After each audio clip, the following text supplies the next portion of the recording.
kape. Ayan, sana may kape din kayo dahil sa init ng pinag-usapan dito, dapat gising na gising ang diwa. Yumer Marshall, Journey to Tokyo 2020 Olympics. Nagkasya lang sa bronze.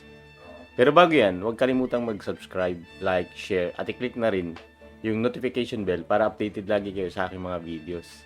Ayan, pag-usapan natin ang journey ni Yumer Marshall sa Tokyo 2020 Olympic. Isa siya sa nakikita ko na mag-uwi ng gold sa boxing. Last year ko pa sinasabi na malamang makagold na tayo sa Olympic ngayong taon dahil kila Heidelin Diaz, Marjeline Didal, Yumer Marshall at Carlos Yulo. Sila yung talagang nakikita kong makaka-gold dito sa Tokyo Olympics nga. Sila yung mga familiar sa akin na talagang nagmarka yung mga performance nila. Nag-bypass sa round of 32 itong si Marshall matapos mabigyan ng outright slot sa round of 16 in men's middleweight 69 to 75 kilos. Ang pagpasok niya ng otomatikong round of 16 agad ay dahil siya ay top 4 sa IBA World Boxing Championship silver medalist sa Olympic ngayon, Tokyo Olympic. Dahil nanalo siya sa middleweight bout sa Asia Oceania Olympic qualifiers in Amman, Jordan, dun sa last year nga. Si Marshall din ang male flag bearer sa Tokyo Olympics opening ceremony. Puntahan natin yung journey ni Marshall para sa target na gold sa kauna-unahang pagkakataon. Noong July 29, nakalaban ni Yumer Marshall si Younes Nimochi ng Algeria. At ang result nga REC 1 round 1. Ibig sabihin is referee stop contest dahil sa injury. Nagkaroon kasi ng sugat sa kanang kilay itong si Nimochi nang magkauntugan ng kanilang ulo. Pero after yun, nang tamaan siya ng kaliwang suntok ni Marshall. Matapos nga ma-check ng doktor yung pagdurugo sa kanang kilay ni Nimochi is tinigil lang laban. Panoorin natin. Ayan, ito yung laban ni Yumer Marshall. Laban dito kay Nimochi. Si Nimochi parang pangalan na Hapon pero Algeria yung nakaregister sa kanya. Ayan. So, sumasabay. Kaliwet pala to si Marshall. Yung gulo napansin. Parang Nimochi. Ayun, bumagsak. Bumagsak si Nimochi. Ngayon ko lang napansin, kaliwete pala to si Marshall. Middleweight. Mahirap sa middleweight pag professional na kasi yun, nagdugo. Ito yung pagdurugo. Tinamaan siya ng suntok muna ni Marshall, tapos siyempre papasugod. Pag tama ng suntok, malamang kaliwa, left straight. Nagkauntugan, ayan, nagdugo.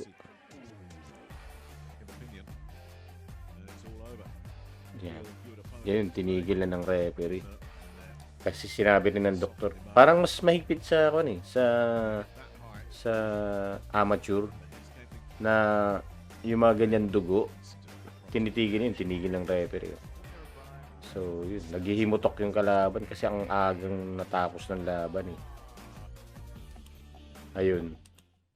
Tinigil nga ng referee ang laban at ang naging desisyon ni RSC 1. Ibig sabihin, stop by referee sa round 1. Declared na panalo ito si Marshall. Sa quarterfinals naman, noong August 1, nakalaban naman ni Marshall si Darchinyan.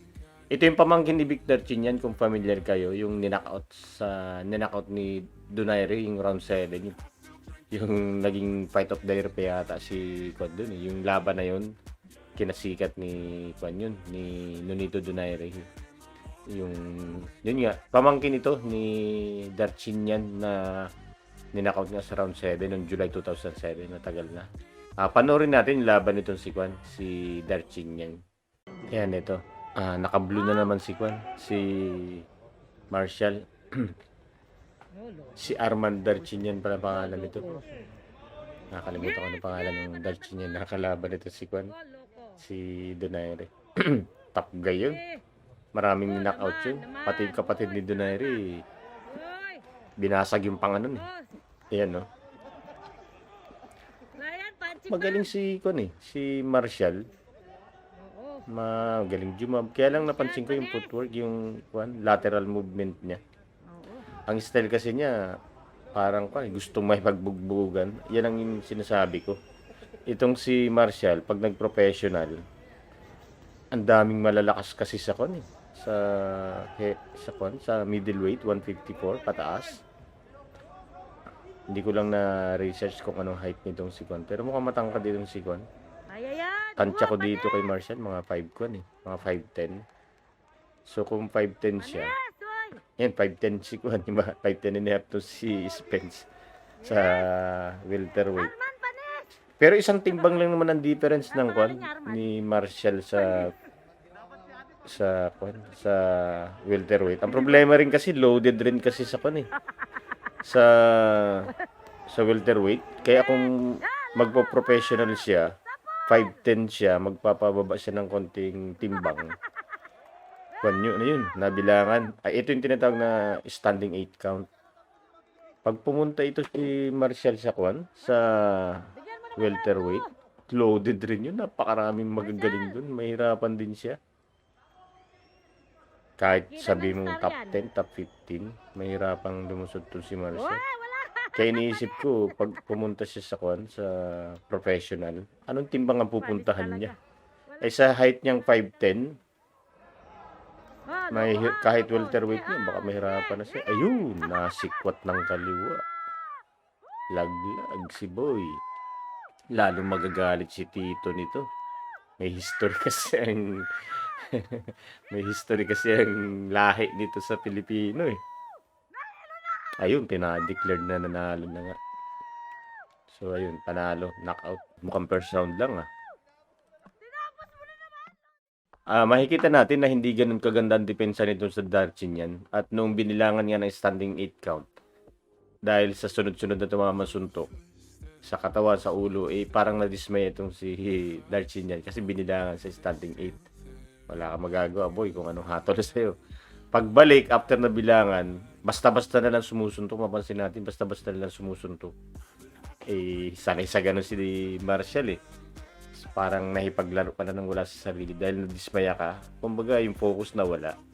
Yun, wala na, dahil wala na siya sa concentration, nabigyan siya ng isang sikwat na kaliwa nitong si itong si Martial. Laglag si Boy. Pagbagsak nga, tinignan ng referee, hindi na binilangan, tinigil na lang. Ayun, panalo ba yung knockout? Tinapos yung laban kay Darchinyan. Punta naman tayo sa pangatlong laban sa semifinals na laban nitong si Martial kontra dito kay Alexander ng Ukraine. Before maglaban ito, nabalita na napakagaling nito para daw itong si Vasily Lomachenko. Panoorin natin. Ayun, eto si Alexander ng Ukraine. Nasa kaliwa, lagi naka-blue si Martial. Ang napansin ko dito, nung napanood ko ito sa live, ang napansin ko dito kay Alexander, walang alam kundi sumuntok. Wala siyang alam, basta susugod siya ng susugod na nakataas yung kamay. Ayun makikita natin. Nakipagsabayan, yun ang problema napansin ko kay Martial. Nakipagsabayan siya kay Alexander. Pero, dahil napapanood ko itong si Triple G, itong si Gennady Golovkin, yun yung tinatawag na talagang parang truck kung pumasok. Ganito rin yun napakalakas ng suntok, nakataas lang yung kamay, susugod sa'yo, susuntok na ng susuntok. Wala siyang pakialam kung gumanti ka ng suntok, basta siya susuntok, nakataas ang kamay. Ang nangyari naman dito kay Martial, sinabayan niya ng sinabayan. Mukhang sanay sa laro itong si Alexander ng Ukraine na ganun. Feeling ko, yun yung nagpatalo kay Martial. Yun yung sinasabi ko. Walang lateral si Martial. Tignan nyo, nakaplant yung paa sa harapan. Nakikipagsabayan siya ng suntukan. Yun ngayon siya gumalaw. Siguro nakaramdam na dahil tumatama rin kasi yung suntok Dito, sa pagkatalo ni Martial dito, ang masasabi ko lang, dahil yung ibang pagkatalo parang medyo may hukos-pokos. Dito sa pagkatalo ni Martial kay Alexander, tingin ko wala kang masisisi rito na sasabi mo hinukos-pokos ng mga judge o referee. Hindi, sabayan talaga sila. Yung matibay mananalo. Yun ang ibig sabihin nitong laban na to. Matibay dito. Ayun, oh. Yung mapapansin niyo, hindi gumagalaw yung kwan, yung Ukrainian, nasa pwesto siya, 'di ba? Walang lateral-lateral, makikipagsuntukan siya sa harapan mo. Gano'n siya lumaban. Eh, si Martial naman, sumabay. Tignan niyo, ngayon lang siya gumagalaw-galaw. Nararamdaman na rin kasi niya yung sakit ng katawan na binibitawan ni Alexander. Parang robot. Napansin ko nung kalaban niya, shit, parang robot to ah. Parang napanood niyo ba yung Rocky 4? Yung Russian dun, kalaban ni Sylvester Stallone. Parang ganun eh. Oh, tignan niyo yung itsura, susuntok, 'di ba? Nakataas yung kamay, susuntok. Lahat babaton niya. Ayun oh. Sumusuntok pa isa-isa si Kuan, gumaganti, sumasabay. Hindi ka mananalo kasi mukhang yun talagang style niya eh. Itong laro na to, hindi to mukhang Kuan eh, hindi to mukhang amateur. Itong laban nila, parang professional. Ayun oh, pang professional na tong level na ginawa nila dito. Kasi ang normal na nakikita ko talaga sa mga Kuan, sa mga amateur, mga ganitong Olympics, yung tournament ng international, magagalaw, mapupuntos. Ito, hindi to Kuan eh, hindi to naghahanap ng puntos.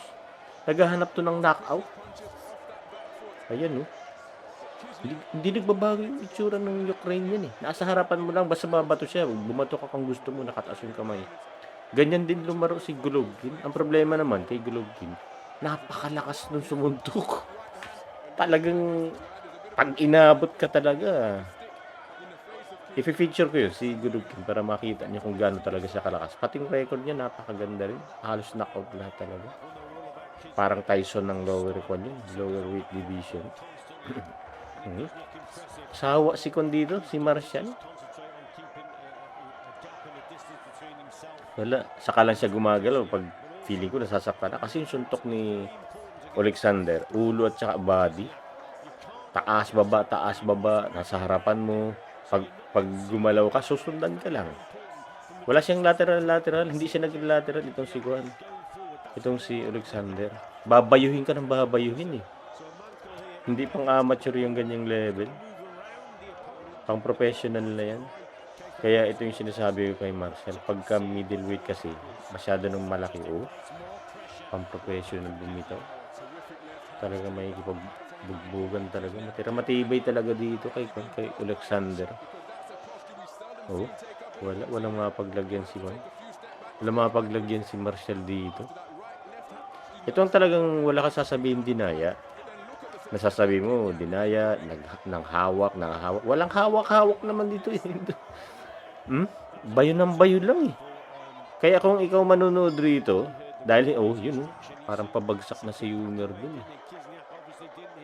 Ang lakas, napakalakas itong kalaban ni Yumer. Malas siya sa kwan. Malas siya sa nakakalaban. Semifinals pa naman. Wala, kita niyo sa dami ng suntok. Sa dami ng suntok, taas baba. Walang alam, kundi sumuntok lang. Nararamdaman na nung Ukrainian, gumaganon na eh. Panalo na tayo. Gumaganon na siya. Ayan talagang Kwan, talo talaga siya. Napakalakas kasi talaga nitong si Kwan. Napakalakas kasi talaga ni Alexander. Ayun, at makikita natin na nakipagsabayan nga si Marcel sa number 1 seed na si Ukrainian Alexander. Kung mapansin nyo si Alexander, parang robot. Na isa lang ang alam gawin, ang sumuntok ng kahit anong klaseng suntok, straight hook, upper. At walang patid na suntok, makikita nyo.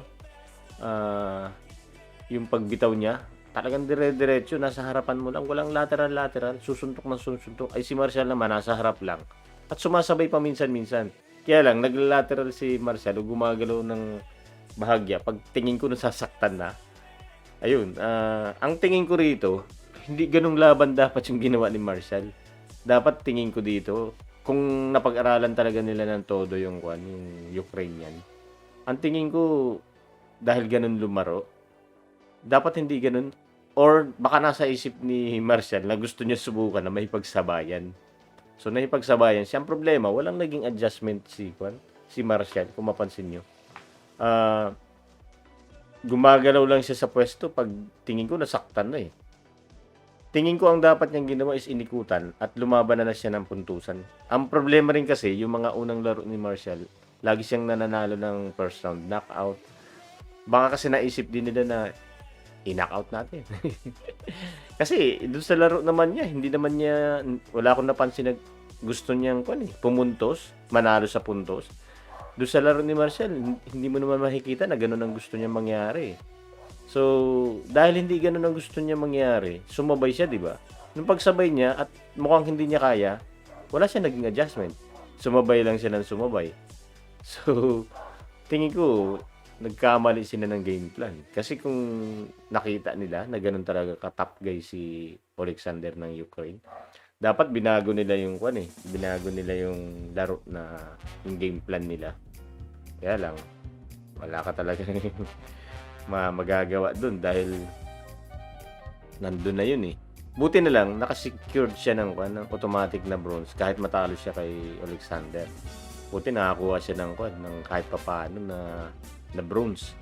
In-expect ko si Marshall na magbibigyan ng ginto dahil nga napanood ko ito dati. Sabi ko, ginto yan. Kaya lang, hindi pinal. Mas okay pa nga si Nesty kasi si Nesty napalaban sa gold medal eh. So, kaya lang tinalo rin siya ng Japan, ng Hapon. Ayun, okay na rin yun kay Marshall. Ang hindi ko lang alam is kung lalaro pa si Marshall sa susunod na Olympics. After 4 years yata yan eh. 2026 ba yun? Or 2024? 2024 yata sa Europe. So, ayun, sana nagustuhan nyo. Marami pang videos sa Nats Cafe channel. Kung meron kayong request na topics gaya ng basketball, boxing match, o MMA man, ay paki-comment na lang sa comment section at gawa natin ng paraan. Salamat, bye!